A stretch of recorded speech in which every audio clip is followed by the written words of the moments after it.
This is not a job, it is way of life. ये job नहीं है, ये एक जीने का तरीका है। जीने का तरीका है का मतलब क्या है? इसको सर्विस क्यों बोला जाता है? Who will tell me? By arm forces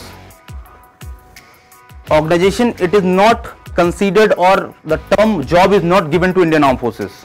arm forces की जो जॉब है उसको हम जॉब इसलिए नहीं बोलते हैं क्योंकि यहां पे जॉब जैसा कुछ नहीं है। It is not a welfare organisation.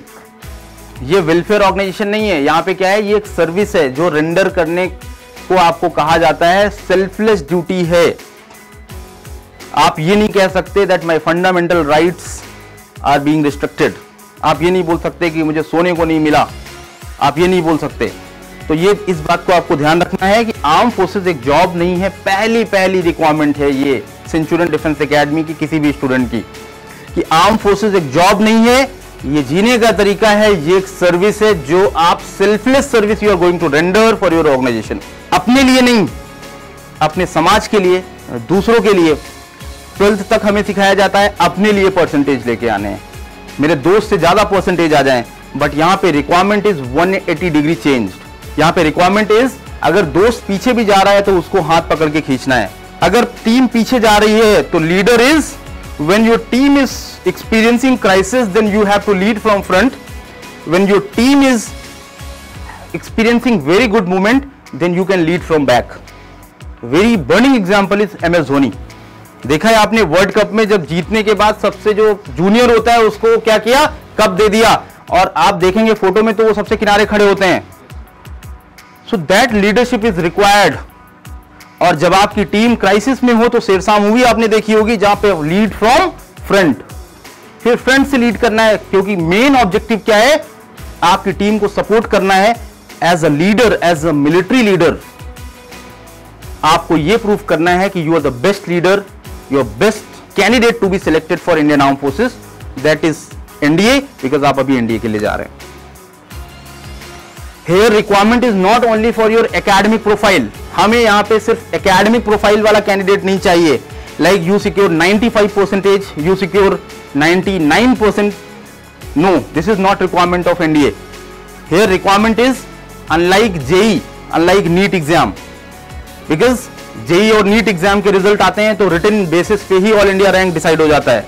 यहाँ पे it is based on SSB interview, so you have to excel, you have to develop, you have to groom in both terms, that is not only your academic profile but also along with your personality profile. So you need to understand parameter of selection. Selection का process क्या है?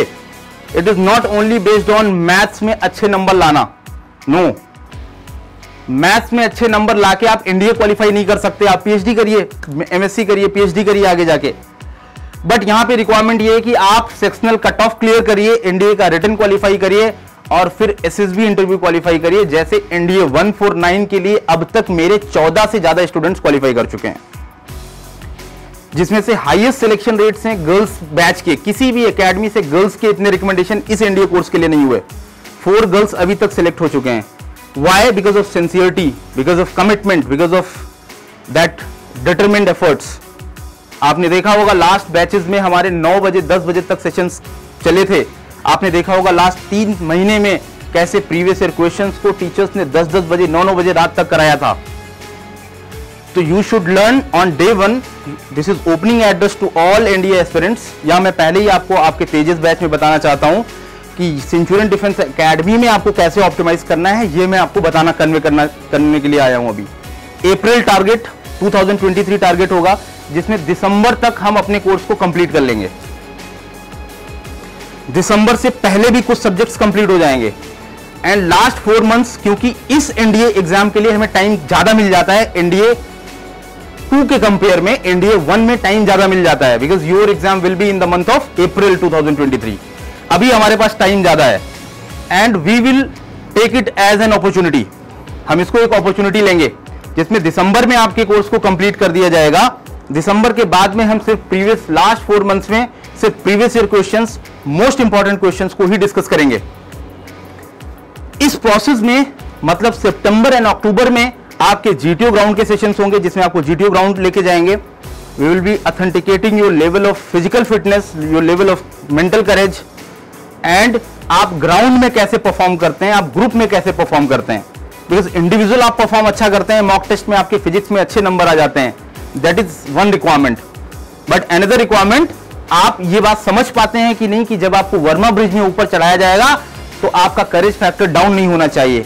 जब आप snake race के लिए जाएंगे तो आपके पूरे ग्रुप को लेके चलना है, आप आगे निकल जाएंगे, this is not requirement. Requirement ये है कि आपका ग्रुप जीते, आपकी टीम पूरी जीते। तो this is primary requirement of Indian arm forces. If you think discipline is primary requirement, answer is no. If you think my academic knowledge is primary requirement, it is no. तो primary requirement of joining Indian arm forces, your social adjustment, your social intelligence, your social tact, how you manage to interact with new people. आप अपने बगल वाले दोस्त को help करते हैं कि नहीं करते हैं। आप हॉस्टल वाला कोई आपका दोस्त है जो जिसको एक सब्जेक्ट समझ में नहीं आता है, आप उसको हेल्प करते हैं कि नहीं करते हैं। आप अपने पेरेंट्स के लिए अकाउंटेबल हैं कि नहीं है। आप अपने घर में कितनी रिस्पॉन्सिबिलिटीज बियर करते हैं। तो मैं इंटरव्यू में क्वेश्चन पूछूंगा, tell me your routine of working days and routine of holidays. अभी आपने घर का कोई काम नहीं किया, आपने बोला मैं सारी पढ़ाई दिन भर करता हूं, सोता हूं, टीवी देखता हूं। Do you think that you are responsible person? No, we are looking for responsible person, we are looking for accountable person, जिसको कम एज में जिम्मेदारी का एहसास हो जाए। Now let me tell you importance of your this NDA attempt. NDA attempts बहुत ही लिमिटेड हैं, आपको ये बात पता होगी। तो आपका ये आने वाला अटेम्प्ट आपके लिए इंपॉर्टेंट इसलिए है क्योंकि जितनी जल्दी आप एनडीए क्वालिफाई करते हैं उतने ज्यादा एसएसबी मार्क्स मिलने के चांसेस होते हैं। अभी एग्जांपल मैं आपको बताता हूं, ज्यादातर एनडीए के कैंडिडेट्स जो इस बार रिकमेंड हुए वो या तो 12th अपीयरिंग थे या 12th के जस्ट बाद वाले अटेम्प्ट में रिकमेंड हुए। Why? Because if your age is less, your trainability will be higher. Age आपकी कम है, ट्रेनेबिलिटी ज्यादा है, मतलब आपका लेवल ऑफ इंटेलिजेंस क्या है वो ज्यादा है। तो ज्यादा चांसेस आपके रिकमेंडेशन के होते हैं जितनी जल्दी आप इंडिया रिटर्न क्वालिफाई करें। तो आपका अगला वाला अटेम्प्ट को बहुत ही सिंसियरली आपको देना है। आपका रिजल्ट सिर्फ आपका और आपके फैमिली का रिजल्ट नहीं होता है, वो सेंचुरियन डिफेंस एकेडमी का भी रिजल्ट होता है। We are maintaining highest selection rate in terms of SSB. अगर आप देखेंगे, अभी प्रगति बैच की बच्ची ने परसों क्वालिफाई किया है एनडीए एग्जाम, अभी लास्ट वीक में क्वालिफाई किया है, कल परसों में आएगी, she will be interacting with you. Last attempt था उसका, एनडीए का लास्ट अटेम्प्ट था और फर्स्ट अटेम्प्ट भी था, क्योंकि एनडीए का फॉर्म जब ओपन हुआ तो उसके पास सिर्फ एक अटेम्प्ट बचा हुआ था एंड शी क्लियर्ड इट। और कोई हाई फाई प्रोफाइल नहीं है बच्चों की, रायबरेली के किसी गांव से बिलोंग करती है बच्ची। तो आप देखेंगे कि कोई भी सोशियो इकोनॉमिक बैकग्राउंड हो, आपका कोई भी बैकग्राउंड पीछे से हो, बहुत मैटर नहीं करेगा। We are mainly interested in knowing your particular personality. It should be well suited according to the requirement of army, air force and navy. Next point, you have decided to prepare for NDA. What is after NDA? NDA में जाने के लिए क्या करेंगे? Army join करेंगे, air force join करेंगे, navy join करेंगे। अच्छा, नेवी के लिए आपने फॉर्म टिक किया है तो नेवी ही क्यों? आर्मी के लिए आपने फॉर्म टिक किया तो आर्मी क्यों? Why not air force, why not navy? क्या इसका जवाब आपके पास है? इसका जवाब आपके पास नहीं है। आज जाने के बाद चार्ट आउट करिए कि मैंने आर्मी का फॉर्म क्यों टिक किया है। कितने लोग मुझे बताएंगे, बता सकते हैं? क्योंकि लेवल ऑफ इंट्रोस्पेक्शन कम होता है, क्योंकि आपको ये नहीं, इस एज में सबसे जल्दी क्या होता है, आप इन्फ्लुएंस हो जाते हैं। आप जैसे मिलियंस ऑफ स्टूडेंट्स में हर साल डील करता हूं, तो जनरली सबसे बड़ा जो एक ड्रॉबैक आता है वो ये होती है बात कि आपको you are not aware about yourself, आपको अपने बारे में नहीं पता होता है। तो इसके लिए क्या करना है, आप अपने बारे में जानने की कोशिश करिए, अपने रूटीन को फॉलो करिए, अपने आप को और स्ट्रिक्ट करिए, अपने टाइम मैनेजमेंट पे काम करिए, अपनी ईटिंग हैबिट्स पे काम करिए, अपनी स्लीपिंग हैबिट्स पे काम करिए, morning newspaper reading habit develop करिए, मिलिट्री अवेयरनेस क्या चल रहा है, करंट अफेयर में क्या चल रहा है उसके बारे में पता करिए। रिकमेंडेड कैंडिडेट्स आपसे मिलने आएंगे, उनसे बात करिए। मॉर्निंग से इवनिंग तक आपके सेशंस, जो भी आपके 5 आवर्स के सेशंस होंगे, 4 आवर्स के होंगे सेशंस, सैटरडे को एक्स्ट्रा सेशंस होंगे, देन वीकली मॉक टेस्ट होंगे। उसके बाद आप ये देखिए कि अपने ग्राफिकल एनालिसिस करिए कि मैं कहां पे लैग कर रहा हूं। 10 लाख कैंडिडेट एनडीए फॉर्म को फिल करते हैं और फाइनली 500 कैंडिडेट्स मेरिट में आते हैं, जिसमें से 14 सेंचुरियन के ऑलरेडी हो चुके हैं। कोचिंग्स इंडिया में 5000 से भी ज्यादा हैं और टॉप रैंकर्स जब देखेंगे तो सेंचुरियन डिफेंस एकेडमी के टॉप रैंकर्स भी होते हैं, इस बार भी होंगे। So idea is not to prepare for NDA, you should know how to prepare for NDA. 10 lakh बच्चे फॉर्म तो अपीयर करते हैं, बट अनफॉर्चुनेटली अफसोस इस बात का है कि उनको यह नहीं पता है कि एनडीए की तैयारी कैसे करनी है, जिसमें से 3-4 लाख तो बस यूं ही चले जाते हैं। तो आप देख रहे हैं कि आपका कंपटीशन कितना आसान आपके लिए है। आप कहते हैं एनडीए एग्जाम जितना टफ है, एनडीए एग्जाम उतना ही आसान है अगर आप हमारी स्ट्रेटजी को फॉलो करें। तो रिटन एग्जाम का टारगेट आपका 600 प्लस का होना चाहिए। कितना? 600 प्लस। कट ऑफ के लिए कोई नहीं सोचेगा, 600 प्लस आपका टारगेट होना चाहिए। We will ensure. मैथ्स के 5 फैकल्टीज हैं, जीएस के 10 फैकल्टीज हैं, इंग्लिश के 4 फैकल्टीज हैं, करंट अफेयर के 3 फैकल्टीज हैं। आप देखेंगे वैरायटी ऑफ टीचर्स आपको मिलेंगे। आपके अंदर कितनी दम है, I will make you realise कि आपने कोचिंग ज्वाइन किया Centurion Defence Academy. Remember this. April जब आप एग्जाम लिखने के लिए जाएंगे तो I will make you realise कि आपने यहां से क्या लेके आप जा रहे हैं, और अप्रैल में जब आप बैठेंगे एग्जाम में you will gain confidence and ultimately after joining this academy, to be very honest, मुझे पता है सारे ऑफिसर नहीं बन पाएंगे, but I can ensure that you will be gentleman for the rest of the life. Honestly मैं बोल रहा हूं आपको, सारे नहीं बन पाएंगे, प्रैक्टिकली पॉसिबल नहीं होता है। मेरे पास 1000 बच्चे आते हैं, कैसे सारे बन पाएंगे? 500 तो वैकेंसीज हैं, और भी तो बच्चे तैयारी कर रहे हैं। बट आपको इस बात को ध्यान रखना है कि आप एनडीए इस ट्रेनिंग के बाद आप लाइफ में कभी फेल नहीं होंगे। और ज्वाइनिंग एनडीए बहुत छोटी सी बात है। एनडीए ज्वाइन करना बहुत बड़ी बात नहीं है। एनडीए ज्वाइन कर लेंगे, उसके बाद क्या? ट्रेनिंग करेंगे, फिर चीकू अफसर बन जाएंगे, यूनिट में जाएंगे, फिर क्या? सावधान में खड़े रहेंगे, सीनियर ऑफिसर्स आपको सिखाएंगे। तो you are never senior in arm forces. जब आप सीनियर मोस्ट पे पहुंचते हैं तो आप क्या होते हैं? रिटायर हो जाते हैं। तो ये सेंस ऑफ ओबीडियंस, ट्रेनेबिलिटी, हमेशा अपने आप को ये मत बोलिए कि मैं अकॉम्प्लिश्ड हूं, मुझे सब कुछ आता है। नहीं, ये ईगो हटाइए। आप अपने आप से ये बोलिए कि यार मुझे बहुत कुछ लाइफ में सीखना है, मुझे ये बनना है, मुझे एटलीस्ट एक F-16 को इंटरसेप्ट करना है। क्या ये टेम्परामेंट है आपके अंदर? या मार्कोस बन के मुझे एज अ कमांडो सर्व करना है नेवी में, या मुझे गरुड़ कमांडो बनना है और एटलीस्ट 1 रेस्क्यू ऑपरेशन को एक्सपीरियंस करना है? कुछ ऐसी मैडनेस है, कुछ ऐसी गोल सेटिंग है लाइफ में? नहीं होगी तो आज से बनाइए। जाके पूछिए कि मैं किस लिए बनाऊं।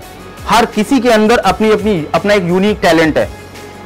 आपके अंदर एक यूनिक टैलेंट है। आपको क्या पसंद है? टेक्निकल चीजें पसंद है, एयरफोर्स नेवी की तरफ जाइए। ग्रुप में काम करना पसंद है, आर्मी की तरफ जाइए। कॉमरेडरी पसंद है, आर्मी ऑप्ट करिए, जाइए, ग्रुप में रहेंगे।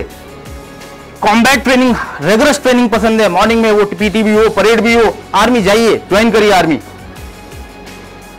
तो अपने आप से ये पूछना है कि बहुत ज्यादा टेक्निकल चीजों में आपको लगता है मुझे फ्लाइंग ऑपरेशन, थ्रिलिंग एक्सपीरियंसेस लेना है, मुझे वो 12 किलोमीटर की हाइट पे एयरक्राफ्ट को फ्लाई करना है 1500 kmph की स्पीड से।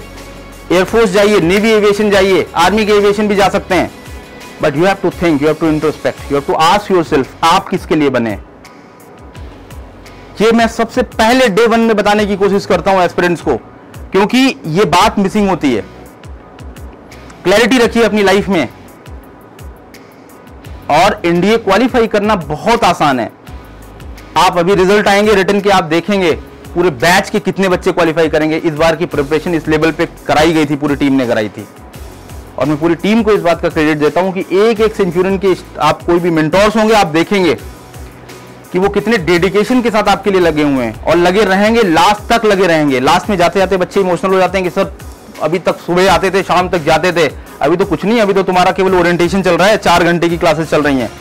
अप्रैल में जाने से पहले आई विल इंश्योर कि आप प्रीवियस ईयर क्वेश्चन बच्चों की जुबान पे होते हैं, ठीक है? प्रीवियस ईयर क्वेश्चन बच्चों की जुबान पे होते हैं, उनको पता है यार एनडीए एग्जाम क्वालिफाई करके मेरे पास कम से कम 100 बच्चों के व्हाट्सएप मैसेज आए, sir I am clearing written examination. ठीक है, तो हम शोर कम, सिलेक्शन ज्यादा के फंडे पे काम करते हैं। हमारे टीचर्स आपको ज्यादा डांस नहीं करके पढ़ाएंगे। अभी रिकमेंडेड कैंडिडेट्स आएंगे, आप उनसे मिलेंगे, उनसे मुलाकात करेंगे, जीटीओ ग्राउंड आप जाएंगे, एसएसबी के सेशंस आपको मिलते रहेंगे। नवंबर दिसंबर तक ज्यादा मिलेंगे, उसके बाद थोड़े कम हो जाएंगे। क्योंकि उसके बाद अप्रैल एग्जाम आ जाएगा। तो just you have to enjoy this process of learning and ultimately bottom line is trust the process and involve into the process. Repeat with me, trust the process and involve into the process. अगर आप केवल इस process को engage कर ले गए, जैसे अभी आपकी मैथ्स की अपडेटेड बुक मैंने 2022 का पेपर लगा के उसको सॉल्यूशन लगा के आपको अगले वीक में मिल जाएगी। 2022 का सॉल्यूशन के साथ में दे रहा हूं, शॉर्ट ट्रिक के साथ में दे रहा हूं। तो वो आप जस्ट वेट करते जाएंगे, आप देखते जाएंगे कि हम आपके लिए क्या क्या कर रहे हैं। ठीक है, जस्ट आपको trust the process and involve into the process के फंडे पे काम करना है। कर्मण्येवा अधिकारस्ते मा फलेषु कदाचन। काम करते रहिए, रिजल्ट की चिंता नहीं कर रहे हैं, रिजल्ट अपने आप आ जाएगा। जब आप काम करेंगे, अपने आप मॉक टेस्ट अच्छे देंगे, अपनी अटेंडेंस अच्छी रखेंगे, पार्टिसिपेशन आपका अच्छा होगा। लास्ट बच्चों ने सबसे लंबी तिरंगा परेड यहां की निकाली थी 13 अगस्त को। वीडियोस में आपने देखा होगा तो पूरा वीआईपी रोड से लेके आगे तक जाम हो गया था, इतने बच्चे थे।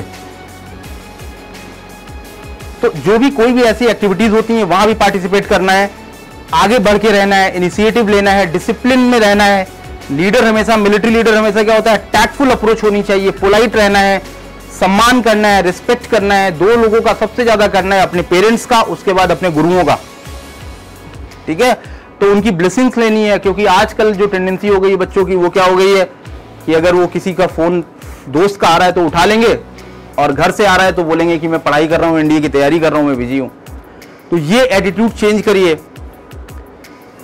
ठीक है, with this my best wishes, I convey my good luck and healthy and happy stay here eight Centurion Defence academy. और अप्रैल तक, जब तक भी आप हमारे सफर का हिस्सा हैं, आप एक एक दिन नई चीजें सीखते रहें, लाइब्रेरी को यूटिलाइज करें। डाउट क्लियरिंग सेशंस भी आपको मिलने लगेंगे, अगर अभी शुरू होने वाले होंगे, वो उसमें आप यूटिलाइज करें अपने आप को। कोई बुक किसी के पास कम पड़ रही है, लाइब्रेरी में चले जाइए, दिन भर बैठ के पढ़िए। इंटरनेट आपके पास नहीं है, आपके पास पैसे नहीं है रिचार्ज कराने के लिए, मत रिचार्ज कराइए, नीचे इंटरनेट की फैसिलिटी है, आप अपना टाइम बुक कराइए। संडे पूरे दिन लाइब्रेरी खाली रहती है ज़्यादातर टाइम में, सैटरडे संडे को यूटिलाइज करिए, इवनिंग टाइमिंग्स में आ जाइए। इस तरीके से आप ये नहीं बोल सकते कि मेरे पास रिसोर्सेज नहीं है। And be thankful to your parents कि उन्होंने देख के, सोच समझ के ऐसे इंस्टीट्यूट में आपको एनरोल कराया है, आज कहीं ऐसी जगह नहीं कराया जहां पे आप ट्रैप में फंस जाते। ठीक है, तो जस्ट आप अपने आप को इंगेज करके रखिए, नई असाइनमेंट्स बनाइए, छोटे गोल्स बनाइए लाइफ में, and definitely you are going to rock in April examination. My best wishes, thank you, जय हिंद।